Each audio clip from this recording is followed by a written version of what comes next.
Hello friends, welcome back to my channel. I'm so glad you can join me here today. I'd like to start off with a story.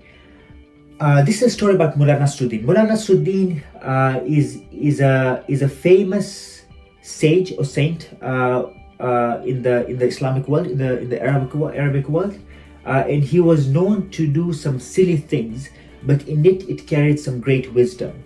We're not really sure where his origins are from. Some people ascribe him to the 13th century in Turkey, but regardless, wherever he came from, his anecdotes are quite powerful. So the story goes as follows. So one night, Mullah Nasruddin was seen outside his house under a lamppost. He was frantically searching for something. He was looking for something. He was clearly distressed.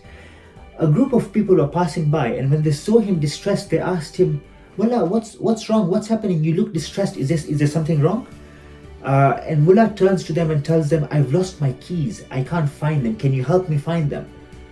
So the group of people, about 5 or 6 people, start helping Mullah to search for these keys outside under the lamppost.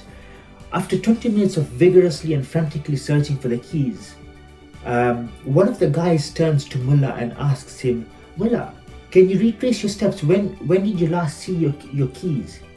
He said, "Oh, I lost my keys inside the house. That's where I last saw it." So the man looks at him perplexed and says, "But why are you searching for your keys outside when you lost them inside?" And Mullah says, "Oh, that's because it's dark inside the house, so I can't see anything. So I thought it'd be easier to look outside because the lamppost is here and I can search for the keys here." And the guys were just mesmerized and baffled on the stupidity of this whole incident. But he was trying to carry a profound lesson in this story. The lesson is, sometimes we look for the thing in the wrong places, or we look for the wrong thing in the wrong places. We're looking for something, but actually we are trying to look for something, but actually we want something else. Or we're looking for something which is not going to be found where we're looking for. What do I mean? Let's say I went to the streets of London and I started doing one of those vlogs that you see on Instagram and TikTok, right? You have a guy on a mic and he asks people some questions and ask them to answer. If I were to ask people on the streets of London, what do you really want out of life? I'll get a variety of answers, very, very different answers. But at the core of it, there would be one thread that basically connects all the answers. So the guy who has £1 million will say he wants £2 million because that will make him happy. The guy who drives a Volvo will say he wants a Ferrari because that will make him happy. The guy who's head over heels over a girl who hasn't accepted him yet wants that girl because that will make him happy. Essentially, what everyone who's looking on the streets of London would be looking for is happiness, because they want to be happy. I mean, the things are different. A Ferrari, £1 million, something else, the girl, they're all looking for different things, but actually they're looking for one thing, one common thing that unites them all, and that is happiness. They want to find that thing that makes them happy, that gives them joy in their life, that makes them satisfied. Now, I've been thinking about happiness. What is happiness? How do we define happiness? Sometimes happiness is very vague because we define happiness by things. So a Ferrari is what makes me happy. But then for someone else, a Ferrari will not make him happy. The Lamborghini will make him happy. So then, hold on. If a Ferrari makes one person happy but not another person, then sorry, the Ferrari is not the cause of happiness. Happiness is something beyond that. So what really is happiness? How do we understand happiness? So maybe to understand this, I went back to one of the sources of knowledge, one of the greatest philosophers in the world, Aristotle. Aristotle wrote a book called the Nicomachean Ethics. Nicomachean Ethics is one of the greatest books written on ethics, and I think it's a very beautifully and very well written book on ethics. It's a reference book. If you get a chance, you should definitely pick it up as a reference book to understand what Aristotle was talking about. Now, he has, in his Nicomachean Ethics, he has different books, okay? The first book number 1, if you can see here, book number 1 is actually on happiness. So he's got a whole book, a whole chapter on happiness. And then further down, after book number 10, if I go further down, if you look here, he's got further discussion at the bottom here. Happiness, right? Happiness, further discussion. So to him, happiness was such an important topic that he dedicated not only a whole chapter, but an after chapter as well. After all the books, he has a whole section again on happiness, just to wrap up the whole concept. For him, eudaimonia was the whole purpose of life. Eudaimonia is broadly translated as happiness, but it's definitely more than happiness. It's more like virtue, happiness through virtue. But what does Aristotle say happiness is? So let's try and dissect this. Let's see what he says about happiness. The title of the chapter is How is Happiness Achieved? All right. Is happiness acquired by learning or habituation, or by some other form of cultivation, or is it the result of some divine fate or even of fortune? What is it? He continues, the answer to our question is also evident from our account, for we have said that happiness is a certain sort of activity of the soul in accord with virtue. Like I said, eudaimonia is tied in with virtue, and hence not a result of fortune. Of the other goods, some are necessary conditions of happiness, while others are naturally useful and cooperative as instruments, but not parts of it. So, essentially, happiness is a sort of activity. It's not a thing. A Ferrari is not happiness. £1 million is not happiness intrinsically. £1 million is just paper. It's just paper, or assets, or properties, or whatever. It's just what it is. It's not happiness. Okay, let's continue. I still want to understand more on what Aristotle talks about happiness. So in the further discussion after the 10 books of happiness, 10 books, he has an addendum in his Nicomachean Ethics where he talks about happiness, like I showed you before. So he says, it remains for us to discuss happiness in outline, since we have taken this to be the end of human aims. To him, the purpose of life is happiness. And I guess everyone else on the streets of London who would have done my vlog and responded to my questions would have wanted happiness. Our discussion will be shorter if we take up again what was said before. We say then that happiness is not a state, for if it were, someone might have it and yet be asleep for his whole life, living the life of a plant, or suffer the greatest misfortunes. If we do not approve of this, we count happiness as an activity rather than a state, as we said before. For him, happiness is being, is doing, rather than just a state. Owning a Ferrari is not happiness. Owning £1 million, having £1 million is not happiness. Okay, let's continue. For we choose practically everything for some other end except for happiness, since it is the end. It is the purpose. But serious work and toil aimed only at amusement appears stupid and excessively childish. So living a hedonistic life, living a life full of pleasures, seems to be a stupid way of living, according to Aristotle, because pleasure will not achieve happiness. And we know this from the study of dopamine, for example. People who take drugs, for example, when they take a drug, their pleasure senses go really high up. But when it falls, the dopamine levels don't come to the natural baseline. They come below the baseline. So the next time you take drugs, you have to take even more to be able to even get to the baseline before you go up further. And then it gets worse over time, because when the dopamine levels fall, they don't fall to baseline levels. They always fall to below the baseline. So your body has to work harder to achieve the same sensations. And that's why people get addicted, because we own more and more and more. And then your life becomes worse because of it, not better.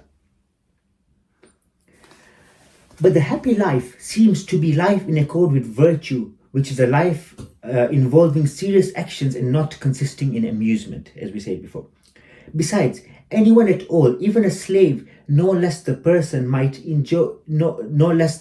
the best person, might enjoy bodily pleasures, but no one would allow that a slave shares in happiness, if one does not also allow that the slave shares in sort of life needed for happiness. Happiness then is found not in these pastimes, but in the activities in accord with virtue, as we have said previously. So, according to Aristotle in the Nicomachean Ethics, virtue and happiness are closely tied, and he thinks all of these amusements and pleasures and pastimes don't really make one happy.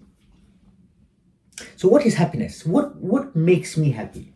Let me give some personal examples, and I'll try and explain further what I mean. So when I was a child, I never really traveled a lot. I never flew very much. I can count the number of times as a child I actually traveled in an airplane. So every time I flew in a plane, I was ecstatic, I was excited, and I knew that when I get older, the one thing that would make me happy would be flying to places, would be going on a plane, and I'd be doing lots of it. Fast forward to today, I have traveled a lot. I'm blessed to have been able to travel a lot, and I hope to be able to travel even more. But you know, the happiness I had when I traveled when I was a child is not the same. Like, I mean, sometimes traveling has become stressful because you have to get to the airport 3 hours before, security, all of this stuff becomes stressful, and there's no intrinsic happiness. Whereas 20, 30 years ago, that was the pinnacle of happiness for me. But now it just seems mundane. And you see this very much so when people win the lottery. You see that the first day they're the happiest people in the world. Fast forward to 6 months, to 12 months, they've blown all the money, and now they're back to their normal selves and they're still unhappy. So, but I thought if money makes you happy, then surely once you had £1 million in your account, you would be happy by definition. But it doesn't make you happy. Or another example, when I was a child, I never went out to eat a lot. So I was naturally very excited to eat out a lot. And every time I went out, I'd be looking forward to, I'd be building it up in my mind that I'm going out to eat. This is the best day of my life. But now, fast forward to my 30s now, I mean, eating out is just a normal part of routine. Like, if I go out to eat, okay, good, I'm enjoying it, but I wouldn't call it happiness. I wouldn't define it as life-changing happiness. So what really makes me happy? What makes me happy? That's an important question to ask, because if, according to Aristotle, happiness is our end, if according to all those people I interviewed in London, if I did that, happiness is what they're looking for, even though they've misaligned and misjudged what they're looking for. And I think that's one of the biggest problems we have currently is we are looking for the wrong thing in the wrong places. The story of Mullah Nasruddin, as I come back to it, we are looking for the keys outside because the light is shining. Because, I mean, society has told us when you have £1 million in your account, you will be happy because the light is shining on the money, on the Ferrari, on the Lamborghini, and that makes me happy. But actually, if I go back inside in the darkness, I actually lost the keys inside. It's all inside. Why am I looking outside? I'm looking in the wrong place at the wrong time, in the wrong thing. Flying would have made me happy, but it makes me contented. Yes, I enjoy it. But it doesn't ignite my happiness. Where does happiness come from? I have done a lot of pondering and soul searching about this whole concept of happiness, and I came to an answer. And I'd like to share that answer with you. It's a profound answer for me. It's something that I think has fundamentally changed the way I look at life, and fundamentally changed my life. I think happiness comes from within. Happiness is defined by your inner state. Imagine this.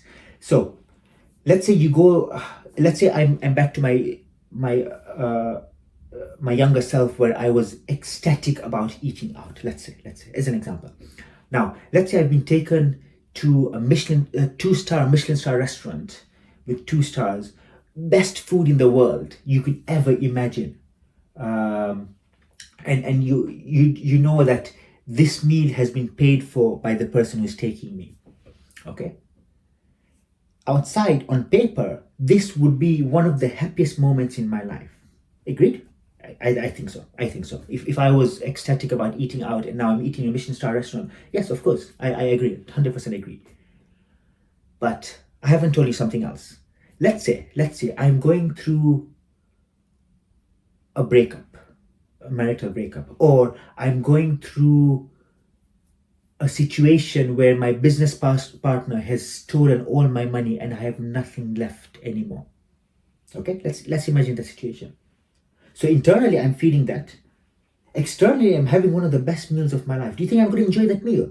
Of course not. Of course not, because the internal turmoil will take me away from the pleasure at the moment. The meal doesn't taste, I don't want to eat the meal. I mean, I'm going through so much turmoil in my heart and my mind and my soul that I don't really care about the food. Yes, 20 years ago, I would have cared about the food. Yes, if I wasn't going through this internal turmoil, I would have absolutely loved the food because it's a Michelin star restaurant, one of the best restaurants in the world, etc. But because I'm going through this torture inside my heart and my soul, whatever you present to me outside will even if I traveled to the Maldives and to the Seychelles, nothing will really capture what I am feeling, because I am going through so much turmoil in my heart that no physical things will come in the way. And that's why I think, for me personally, I have found that happiness comes from within and not from without, not from outside, but from inside. It's all internal. It's all internal, and it's all actions I need to take within. And Aristotle talks about virtue and all of these things, which are all internal qualities that you display outside, but those qualities start from inside. The virtue of love and kindness and justice, all of these virtues, his whole Nicomachean ethics was all about that friendship. But they're all internal qualities of my soul that then extend outside, that I'm able to reflect outside to the world, but they start from within. And for me, it has been such a powerful mindset shift that my happiness comes from within. Now, let's say I have a friend or a spouse, and it's their job to make me happy. They do things that make me unhappy, and I say, it is because of them I am unhappy. So with things, I agree. It's a bit easier because you'll say, okay, fine. Once I achieve the £1,000,000, I realize intrinsically I'm still not happy. So maybe there's something else I'm looking for. But when it comes to people, to friendships, to relationships, to spouses, to best friends, to family members, I'm saying that it is because of them I am unhappy. Hold on a second. Did you make a verbal or a written agreement with them that it was their job to make you happy? I don't think so. I have never signed any agreement telling someone else, telling my parents, telling my friends, telling my spouses that it was their job to make me happy. And if they did not, then they were failing in their duties to make me happy. I haven't seen any verbal agreement or written agreement. There was no such agreement ever made. And I don't think anyone makes that agreement. So why do we say that, oh, it is because that person hurt me that I am now unhappy? Yes, that person hurt me, okay? Yes, it's a difficult situation, but my reaction to that situation is my response.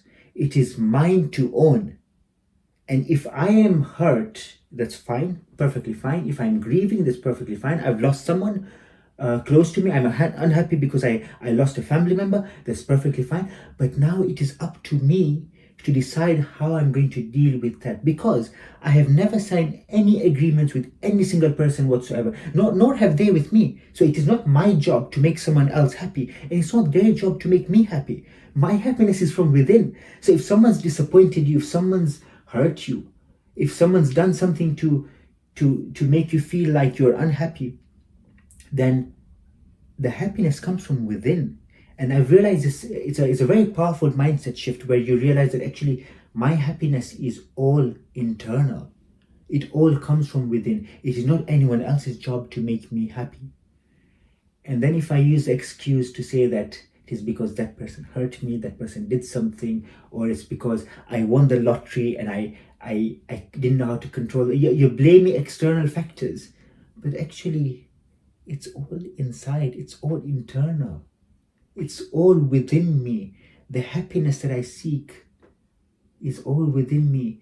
We have a famous Arabic quote that the cure is all within you. Do you think that you're a small entity where you have the universe entrenched inside you? You have the whole universe inside you. You control it, right? you look at the universe through your eyes of physical eyes, but also from the eyes of the heart, and it is your response to things in life that define whether you're happy or not.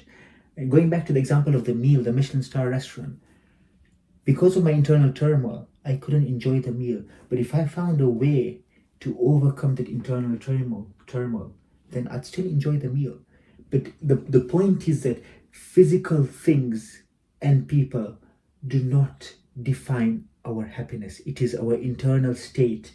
It is things inside that make us happy, that make us fulfilled, make us live a purposeful life, or live the eudaimonic life, as Aristotle talks about in his Nicomachean Ethics, as the purpose of life for him. The end of life is to live a happy life. It is everything else for him, he says, is a means to an end, but happiness is an end in itself. Finding happiness is the goal itself. And that's why when you live a fulfilled life, you live a life happy life, you feel more at ease. And now when things happen in the world, right, when things are difficult, situations are hard, it is now my response to react to it. It is how I react to it. And I cannot start blaming the world and everything else outside for me feeling unhappy, because it is a choice I make. It is a choice I make. I can be as happy or unhappy as I want to be. It is my choice to make. So then when people make me unhappy, when things make me unhappy, when I don't get the things I want and say I'm unhappy because I haven't got £1 million in my bank account, I guarantee you, once you get your £1 million, you'll still be unhappy because you haven't come to terms with that internal dialogue. And I've seen this. So I love my cars, for example, and when I started, driving cars that I really enjoyed, after a while the novelty wears off, and then what? And then you look for the next thing and the next thing. It becomes a loop where you're looking for the next thing. That's why millionaires want to become multimillionaires, want to become billionaires, because there is no end. They're not satiated because they haven't done internal work. And I'm not saying money is a bad thing or anything of that sort. I'm just giving an example that if the internal work is not done, it is very hard to define our life in terms of happiness. It is very hard to achieve that happiness. So for me, the powerful mindset shift now that I've made is that my happiness comes from within. It is my job to make sure that I am happy, living a fulfilled life, living a life that I want to live.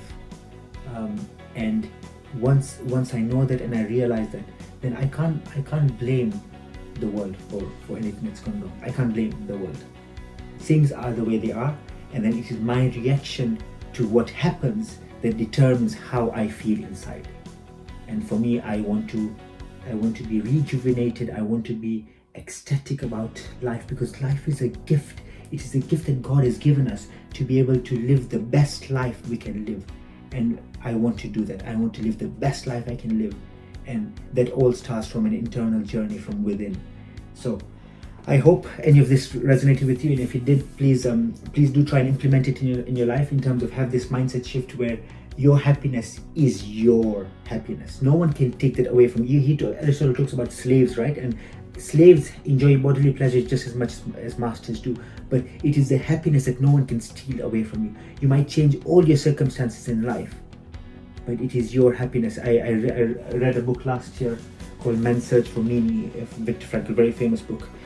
His approach to life, even though he lived in the Auschwitz concentration camp, he could change the way he looked at life because it was all internal. So the physical circumstances were difficult, were torturous, gas chambers and all of these things, Nazi Germany. But if your internal is in sync with your psyche and your soul and your Lord, then everything falls in place. It's all internal work. So I hope you take this journey inwards as I take my journey inwards, and we can help each other to go inwards and find this happiness that we're looking for. And then once we found it, we help other people to also look for this happiness that everyone's looking for happiness. I know that. I am too as well. So yeah, that's it from me. I hope this was a beneficial video. And until next time, see you soon.